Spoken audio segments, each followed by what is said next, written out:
From Alabama to California, we're watching your six, folks. Stay ready, stay free. And when the world goes crazy, what should we do?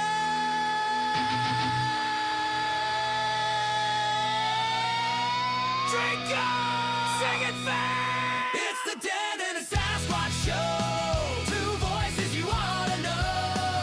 From prepping tips to politics, they tell it straight.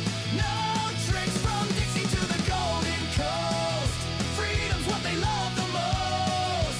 Download the podcast, let the truth roll on the Denton and Sasquatch Show. This place is half talk show, half weird daycare. I love it!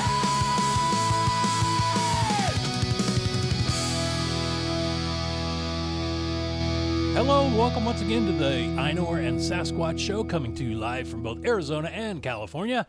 My name is Sasquatch. I live in California. His name is Einor. He lives in Arizona. And somehow, through the modern wizardry we call the internet, we make it sound like we're in the exact same room. And I sound very bad right now. I can hear it in my voice. Well, you sound a little gravelly, but we kind of like that. It's kind of that Janis Joplin vibe. Yeah. We'll go with that. That's fine. Yeah, welcome to the show, everybody. This is number, I can't believe this, but I just looked it up before the show. It's number 481. I can't believe it. We've done this 481 times. I am. Actually, more than that, because when Denton and I first started doing the show, we lost a bunch of them. Like, I think we were in the 50s or 60s or something like that, and my computer took a crap, and I lost a bunch of them. So it's actually more than 480, but anyway. Well, I'm proud to be a active contributor to such a long-lasting legacy. Long-lasting legacy that nobody knows about. Well, everybody that's worth knowing knows about it. That is very true. If you want to get a hold of the show, you can always do so. You can email us, dentonandsasshow@gmail.com, dentonandsasshow@gmail.com. If you're watching watching this on the YouTube, make sure you hit the subscribe button and the bell and whatever other things you're supposed to hit so we get credit for putting the show up there. Yeah, because Sass has lots of kids, and we need the YouTube to pay for them. I got a story about my kids coming up in a little bit. First, though, I had a phone meeting today with the city manager, I guess his name was. If any of you guys have been listening to the show, you know that I've had an issue. They turned my water off, and they shouldn't have, because I wasn't behind on my payments, because it gets automatically deducted from my bank account. So anyways, I've been going through this big thing, and I finally had a conversation with the city manager today after talking to his lackey for a while, and I didn't get any updates or anything. The guy was nice enough, and he said he's going to look into it. It'll take a week or two or whatever, but that's the update on that, if anybody's been wondering. Did he have a slight Indian accent? No. He was sounded like a white dude. Okay, so, I mean, it wasn't like going to the 7-Eleven or whatever? Yeah, no. No whizzing the juice. Other thing I want to talk about that I've been kind of having fun with is catching rats. I live on a little bit of property, and we have a bunch of excuse me, I have a bunch of fruit trees and also chickens. So there's chicken feed everywhere, and they come in for it. And if they would stay out where that stuff is, I would live and let live, but they don't. They come up to the patio and they come up towards the house. When they start doing that, it's time for them to go. So for the last 3 nights, I've been 3 for 3 with traps. Well, good for you. You use the spring traps or the one with the spike that spikes them in the head? No, I kind of want to look into that one now, but no, fly. They got it. They're about $22, but they are definitely worth it. Oh, all right. Well, It's not that they're such a great trap for catching and killing rats, but when it whacks them, it is hilarious. that's like that pneumatic one they have that they kind of go up through the top of it and it hammers their head. I don't know what it does exactly, but Yeah, this one drives a spike through them, which is pretty dang cool. yeah, and that would do the job. But yeah, these are the spring type. I think they're called like Prowler or something like that. I don't know. Okay, yeah, those are what I use for mice in my wood shop. Yeah, they have the big size for the rats and then the smaller ones for the mice. I got the big Yeah. big ones. Yeah, I can hear my voice. Wow, Yeah. sound really scratchy. I buy the little ones by the gross, so But they're awesome. you were saying something about you're having kind of issues. Yeah, so we got home last night. My wife and I have a standing engagement about 70 miles from our home every Thursday night. And so we got home last night about 9 or 9:30, something like that. And we leave the chickens out when we go because, like I say, we're gone for 5, 6 hours every Thursday. And so it's too soon to put them away when we leave, and so we just leave them out till we get home. And so we got home last night, and my wife comes in. The chickens are basically her responsibility, the egg chickens, and comes in, and she's absolutely frantic. There was a skunk in the chicken shack.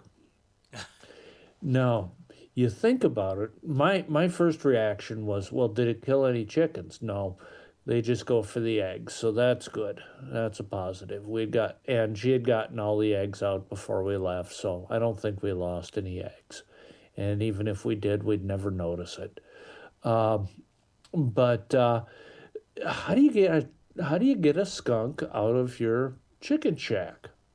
I mean, you don't want to shoot it because just the noise from the retort from the firearm will kill half your chickens, right? Yeah.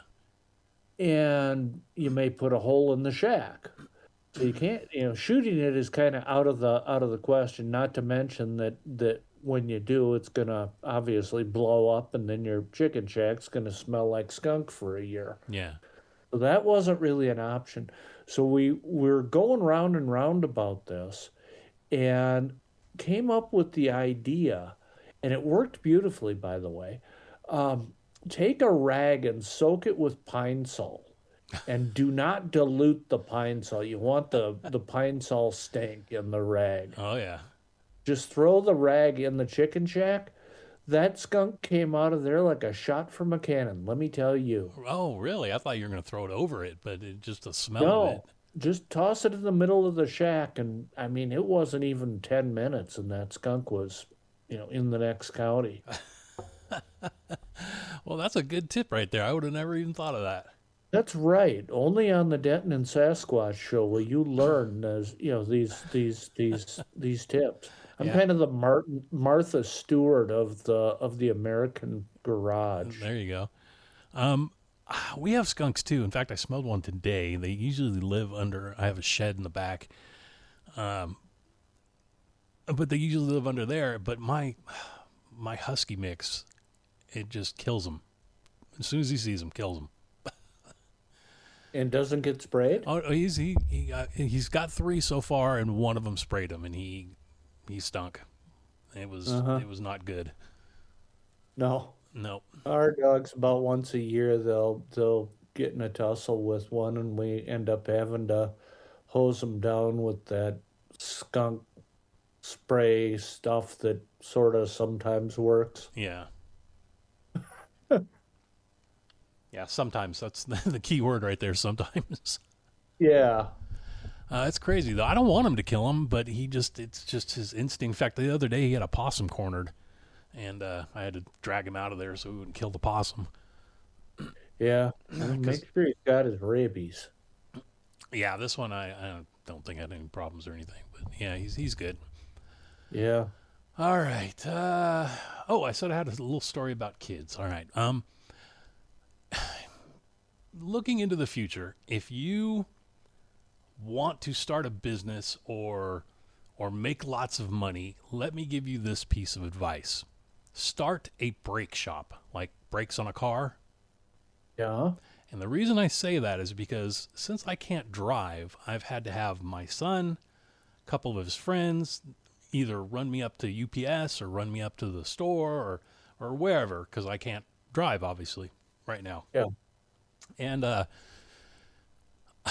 I've ridden with 3 of them now, and every single one of them, they speed right up behind the car in front of them and then hit the brakes super hard to stop so they don't hit the person.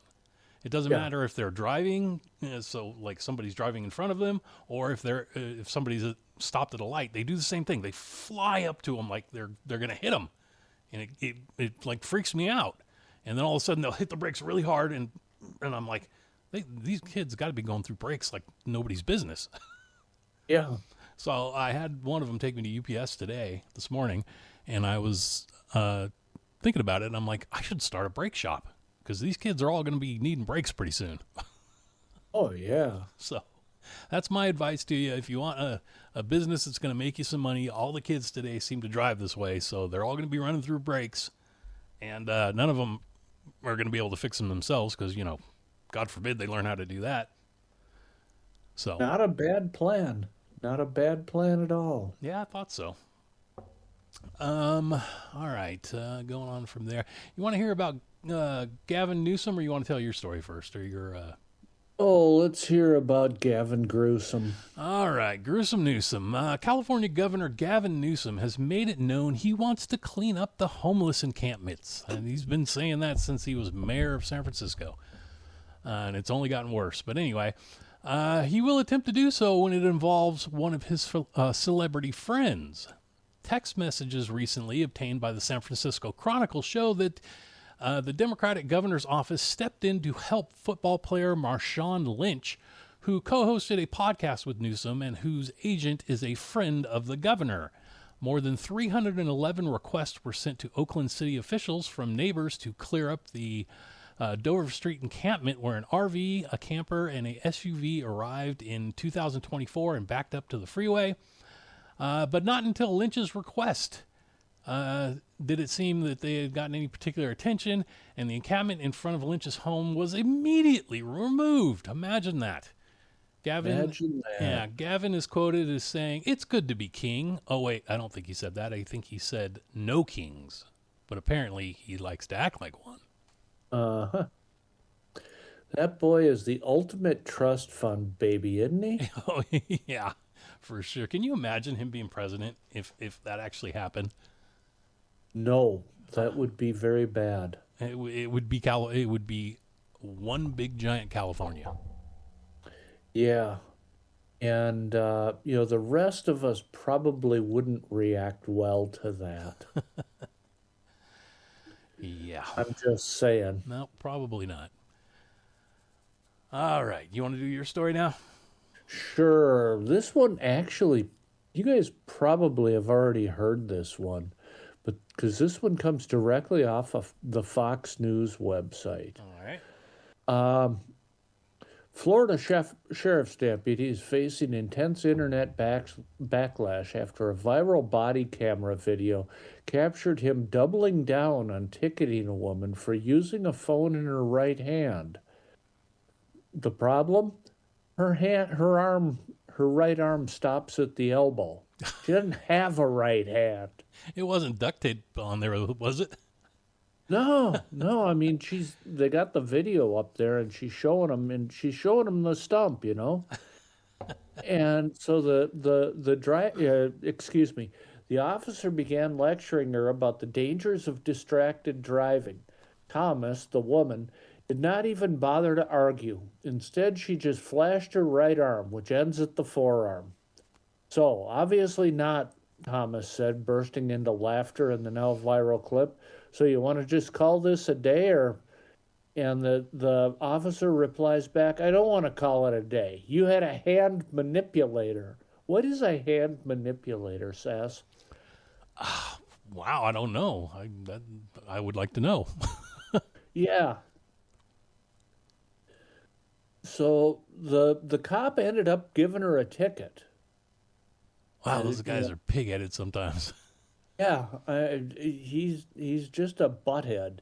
So he gives her this ticket, and she obviously takes it to court, walks into court missing an arm, and the judge, of course, threw it out, and that was the end of that. But um, good Lord. Uh, I do support the cops, but a lot of times they do some stupid things. Well, yeah, and I don't like to talk bad about our boys in blue, but they draw them from the same pool of humanity that the rest of us live in. And you got to just understand that, or you just got to go into any transaction with any human being anywhere, understanding some basic statistics. Now, you can only get this from a computer guy, so listen up, you people. They say that average IQ is 100, right?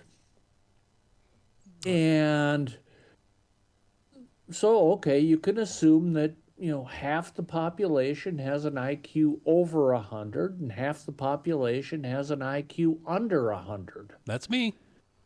And also, they say that mentally retarded begins at 70%, or an IQ of 70. I'm sorry, an IQ of 70. So if you draw this out on a standard bell curve, that's about 1 out of 4, 1 out of 3 people that you meet on the street that are either, mentally retarded or borderline mentally retarded. And obviously this cop was one of those.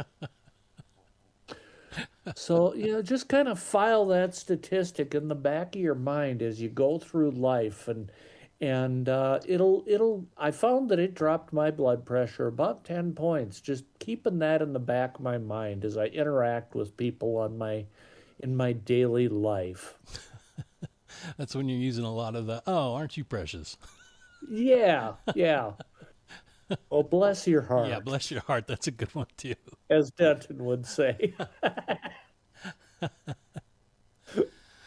So the lady got off. Okay, good deal. The lady got off. Yeah. Was there anything And more? she is now an internet sensation. Yeah, well, I mean, yeah. Yeah. Well, I mean, I guess we can jump from the one-armed lady to the Uniboob. Uniboob. Uniboob. Okay, Have you? wait for this one. Yes, I've been very excited to introduce everybody to the Uniboob. All right. Well, for some, the dreaded Uniboob isn't just a side effect of too tight of a sports bra or a fashion mishap that resolves once you get home. In rare cases, it is a real medical condition that can alter the natural shape of the chest. And I do have a picture of this for the internet. Okay. Sometimes merging what are typically two distinct breasts into a single continuous mound. Here's everything you need to know about symastia, I guess is what it's called. Also known as bread loafing. It's a condition where the breasts meet or fuse in the center of the chest, leaving little to no cleavage and creating the appearance of a single uniboob. What causes it, you may be asking? Well, that depends on the type. Congenital symastia is a rare and present. It is rare and present from birth. It happens when the web of skin, fat, and tissue naturally extends over the sternum, blurring the separation between the breasts. Doctors aren't entirely sure why it happens, but genetics are believed to play a role. Well, duh. There is also acquired or iatrogenic symastia, which are still rare but more common than the congenital type. These typically show up as a complication after breast augmentation or reconstructive surgery when implants drift towards the center of the chest and eventually touch or merge. Huh. Okay, well. So there is a real thing, and like I said, if you're watching the YouTube version, you'll see a picture of it. Yeah, well, then there's the ones at the Walmart. Usually they're driving the carts, at the Walmart. But you got that 400-pound lady that hasn't bathed since 1987. Yeah. I don't know if they've actually merged or if they're just cemented together from too much spillage of diet soda. But yeah, Too much diet soda and cream cheese. yeah. Well, if you're that kind, then I don't want to help you. But luckily, ladies, your old pal Sasquatch here is trained and certified as a boob expert. So if you want to be sure that you don't have this sysmastia or whatever it's called, you can always send your photos to dentonandsasshow@gmail.com. No, I'm just kidding. Don't send me boob pictures. It's a joke. Send them to me instead. There you go. I can just imagine my wife seeing me looking at all these boob pictures of sysmastia. Well, honey, I'm doing it for research. Yeah, yeah. No, I'm not looking at porn. I'm just doing my research. Exactly. Where was that one-armed lady thing? Where did that happen? Florida, of course. Well, that's kind of a coinky-dink because I have a story from Florida as well. Well, Florida is kind of the center of the universe for strange and unusual occurrences. It is. Isn't that where the Bermuda Triangle is off the coast of Florida? Yeah, Well, yep, there you go. That explains a lot. yeah. Oh. All right. Well, troopers with the Florida Highway Patrol stopped a pickup truck in Central Florida and discovered zip-tied what? What do you think they found? Humans. They were zip-tied by their hands and feet, and they were iguanas. Okay. I also have a picture of this, so if you're watching the YouTube version, you get the full coverage here. The truck was pulled over along State Road 540 in Winter Haven because it did not have a working tag light on its license plate. The plate had been attached to the fold-down gate of a utility trailer made of expanded metal. The driver identified himself as 32-year-old Rendon Castillo Axildia, using a Georgia ID card. After checking his information, troopers found that he had a suspended license in Georgia, no valid Florida license, and active warrants from 3 different agencies. During questioning, Casillo, or whatever this guy's name is, told troopers he was from North Carolina. He claimed he had driven to Miami to pick up coconuts and was on his way to Polk County to get fish before heading back home. This explanation raised suspicions, so troopers then used a canine unit to inspect the vehicle. The search revealed five coolers filled with iced tilapia and 13 live iguanas in the bed of the truck. Investigators noted that the animals were zip-tied iguanas with their feet bound behind their backs. The presence of these zip-tied iguanas led to further concern about possible wildlife violations. Authorities emphasized that the zip-tied iguanas appeared to have been restrained for transport. The rescued zip-tied iguanas were turned over to a local rescue shelter. No further details have been released. Well, no, wait a minute here. Aren't the iguanas? They're a pest in Florida, right? I believe they are invasive, yeah. Yeah. So I mean, I think, and don't quote me on this, but I seem to remember they actually golf courses and similar things, municipal parks, etc., hire guys to come in and whack out the iguanas. Oh, yeah, it's like those big water rats that are invasive to certain states. They pay people to go out and shoot them. Yeah, so I mean, isn't this a positive development if he's taken the iguanas away? Well, I mean, you would think so, but Yeah. and maybe it says no further details have been released, so maybe he was in the clear. Yeah. I know there's a pizza joint down in Florida that, their thing is that they make a pizza with iguana meat on it. That sounds yummy. Yeah, I don't know that I would do it, but hey, to each his own. Some people like pineapple on their pizzas, other people like iguanas. Exactly. I mean, I've tried alligator before, so I can imagine it maybe tasting like that. Yeah, maybe. I don't know. I had alligator on a stick one time at the Minnesota State Fair, and I was not a fan. I found it to be just kind of like chicken, but with less flavor. Yeah, this stuff was, I mean, it was hard as shoe leather. Oh, they must have overcooked it then. I don't know, but yeah, it did not make me into a gator fan. Let's put it that way. Yeah, the only time I had it is that one time, and it was like at a Brazilian restaurant or something like that, where they had a bunch of weird stuff. Okay. Yeah, well, at the Brazilian restaurant, it was probably a little bit higher quality alligator than what they were serving at a state fair too. So, Probably. At least you hope it was. yeah, You hope And it it's- was that. that was probably like the Kobe gator or something, you know? Yeah. All right, and for our next story, I named this story. I want to make this a feature every week, and I named it our winner of the week. But we got to think after I read it. We got to think of a better name than the winner of the week.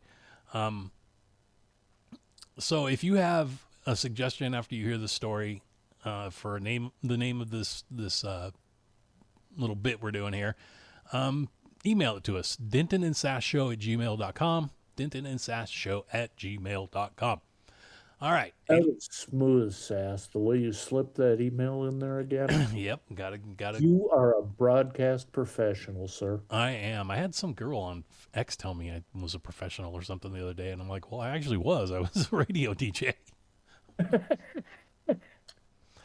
All right. Let's see. A left-wing activist judge, Jessica Fehrenbach, released an 18-year-old felon. 4 days later, he shot someone dead.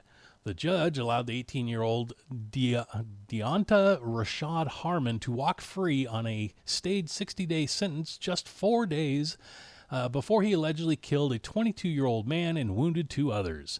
Fehrenbach, a former public defender who ran unopposed in a deeply conservative county, is now facing intense criticism for her reformed mind approach to sentencing.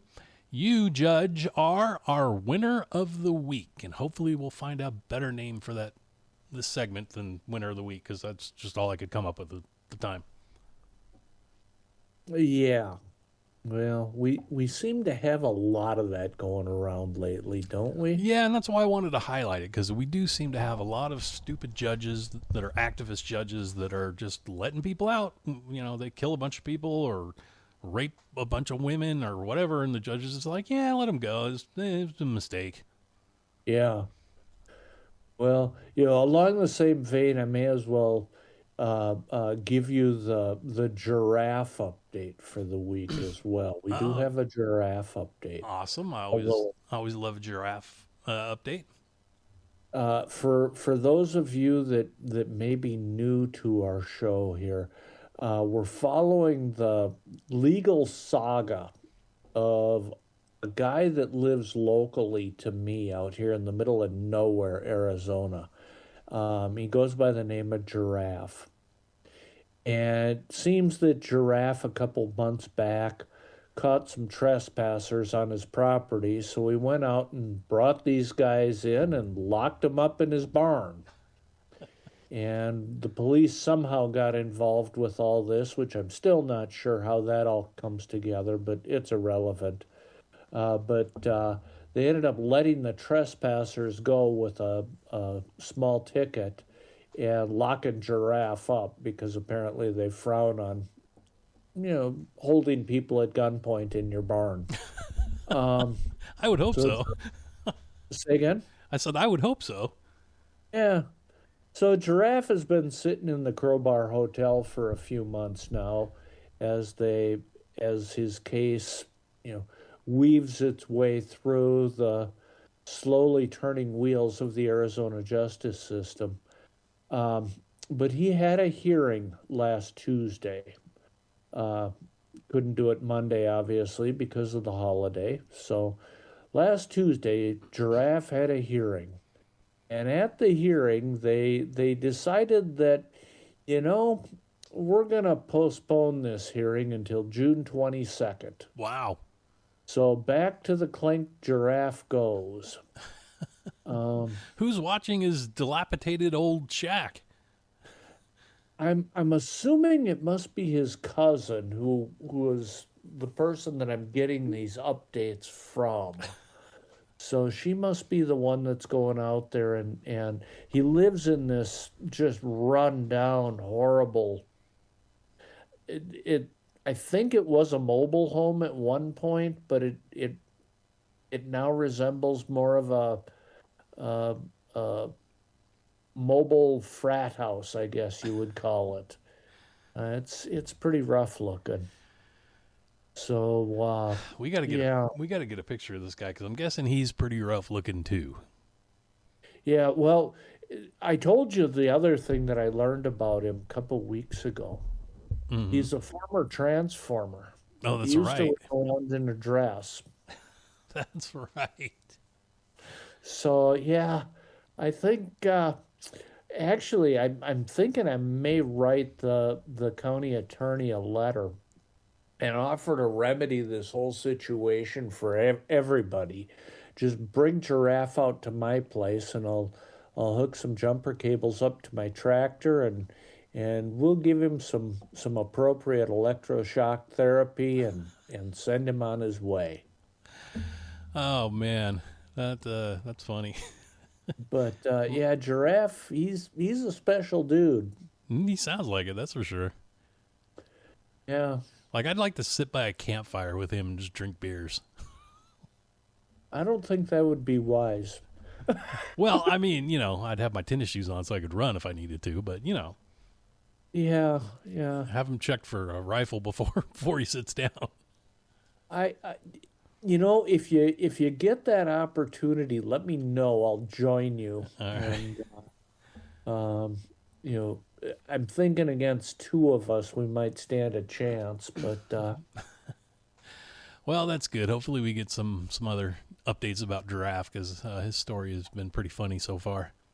so far, I got a suspicion when this thing all boils down that they are going to convict him and probably just give him credit for time served and send him on his way. But at least he's off the streets for, about 3-4 months now.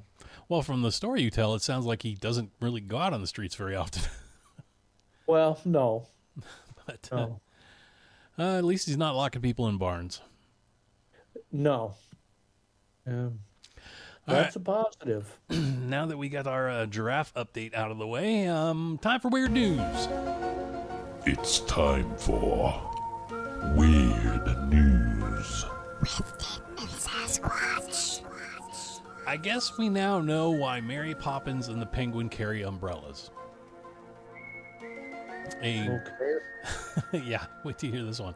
A woman dining at a lakeside restaurant in Summerton, South Carolina, was killed on Saturday, May 23rd, after being struck by a patio umbrella blown loose during a sudden strong wind, according to local authorities.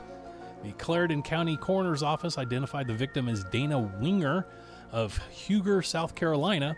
She and her husband were seated on a patio at Driftwood Grill, home of the Lazy Gator, located along Lake Marion, when a gust of wind dislodged an umbrella from a table, striking her in the head and neck area. First responders arrived quickly but found Winger unresponsive, and she was pronounced dead at the scene. The restaurant expressed its condolences and noted, "This has deeply affected many people in our community, including guests, staff, first responders, and everyone involved," the restaurant said in a statement on social media. But, I mean, think about it. What a way to go. I don't know about you, but I think we need to ban these military-style assault umbrellas. Well, obviously. Did they have a permit? I don't think so, and that may cause some problems for people. Yeah. They didn't take the classes. They didn't pay the fees.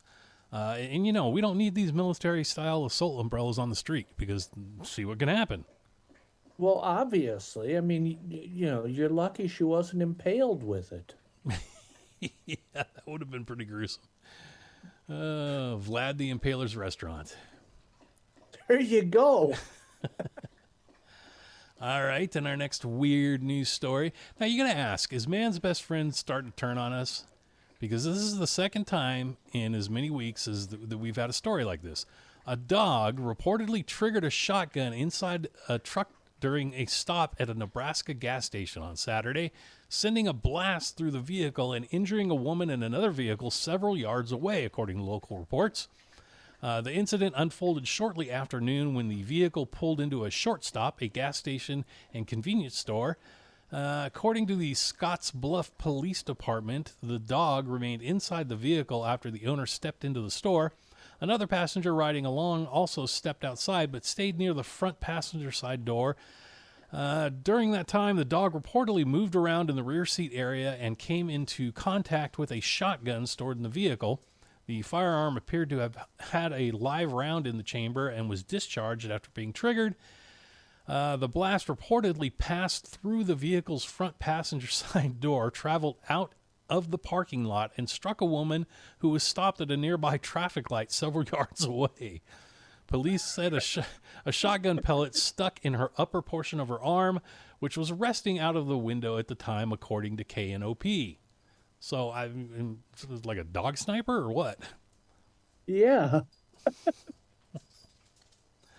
But I'm telling you, these dogs, man, they may be fed up with us, and they're like, you know what? We're just going to get a hold of the gun and shoot these people. Well, it was shortly after we moved here to Arizona. What would that be? 10 years ago now. There was a group of Chihuahuas up in Tucson that had gone feral. And it was about 15 or 20 of them, and they were running around the streets of Tucson raising all kinds of hell. Biting people and killing, small animals, killing Fluffy the cat and whatever else they came in contact with. And, just this roving band of Chihuahuas. I'm guessing they've probably had it. I guess so. Yeah. Give me milk bones or give me death. Yeah, I guess so, yeah. I don't know, if 15 Chihuahuas attacked me, I'd just kick them all. Well, yeah, except they're a vicious little thing. I think they were bred to kill rats. You should probably get one. Oh, they're rat. Well, I have a little one that is a ratter, and he's all bark and no bite. He's a pussy.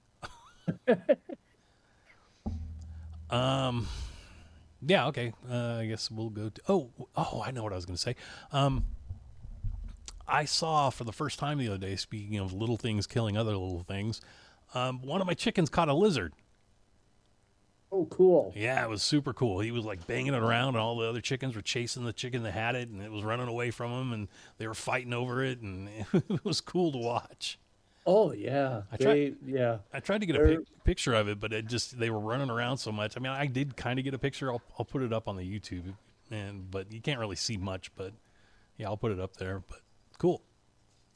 Yeah, they're hardcore on the geckos here. Yeah.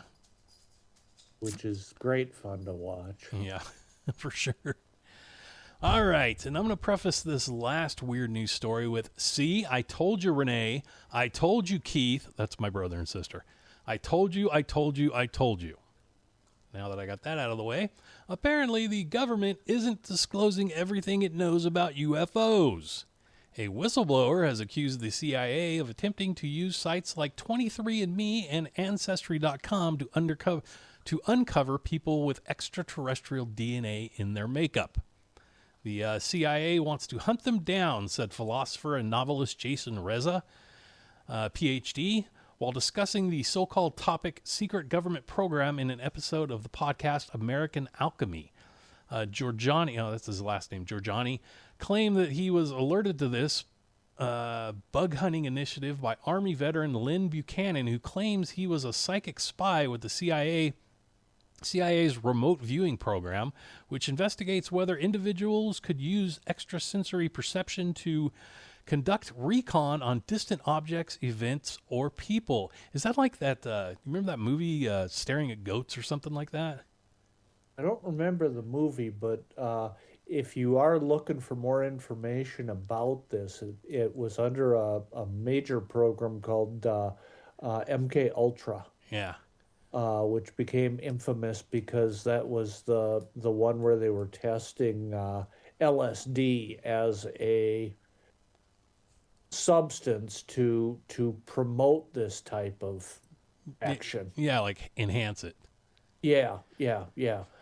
and fascinating stuff. I just finished a book on it, and you would be amazed at the crazy shit that our government did, that the CIA did. Oh yeah. Back Well, I mean, look at the Tuskegee Airmen. Yeah. Well, this is that times 10. It's wild stuff. Crazy. They actually were at one point they were dosing their own scientists with it just to see what it would do. And when In one the guy name of did, science. yeah, when one guy didn't come back from it, they threw him out of a 10th story hotel window. Wow. Crazy. Yeah, that's our own CIA, boys and girls. Yeah. Well, Giorgiani says that Buchanan had informed him that former CIA analyst and UAP specialist Christopher Kit Green had devised a backdoor way of accessing 23andMe. And that's why I brought up my brother and sister, because both of them were super excited about Ancestry.com and 23andMe. And I was like, I'm not giving them any of my DNA. No. But they're uber popular sites that break down users' family trees to screen users for a specific genetic variants linked to non-human beings. Buchanan reportedly learned of this so-called campaign after being approached at a diner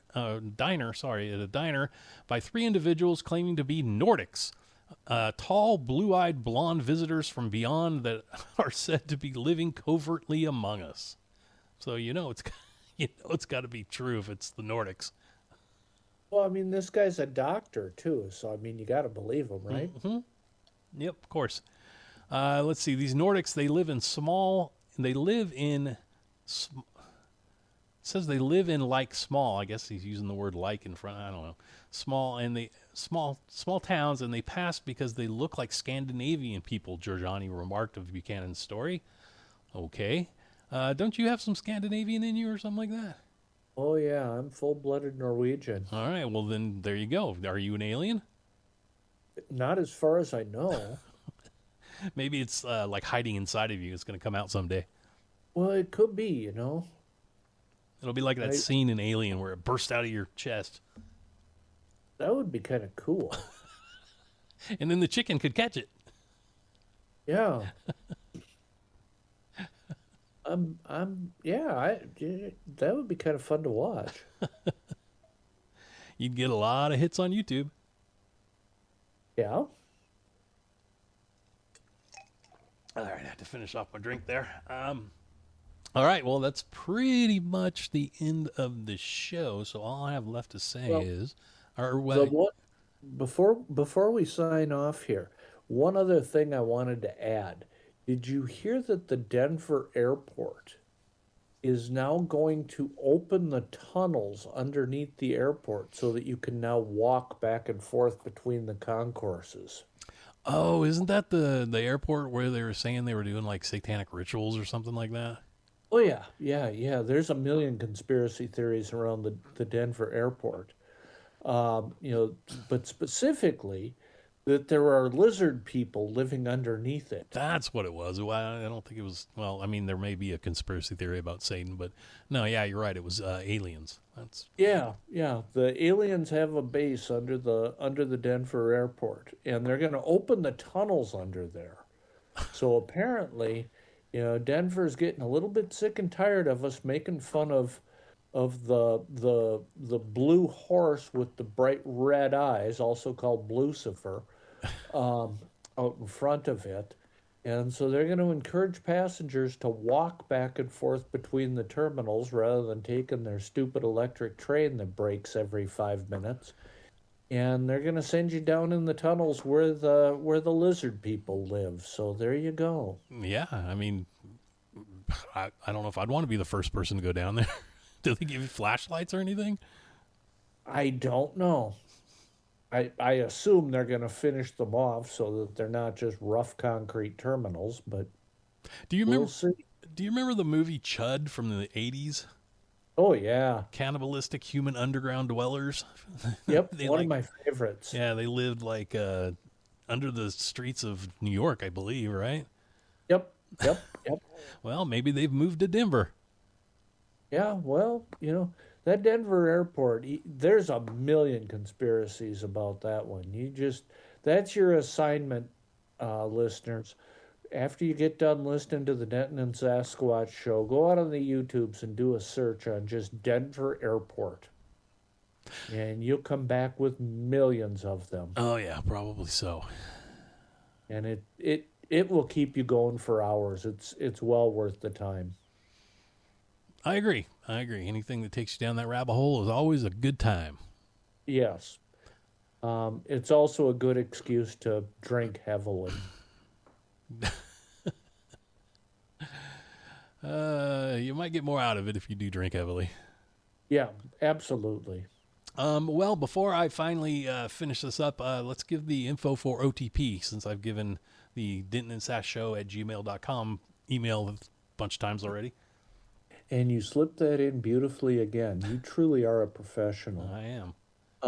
For those of you that want to follow us on the interwebs, we do have a posting site as well, a bulletin board type site, the outdoortradingpost.org.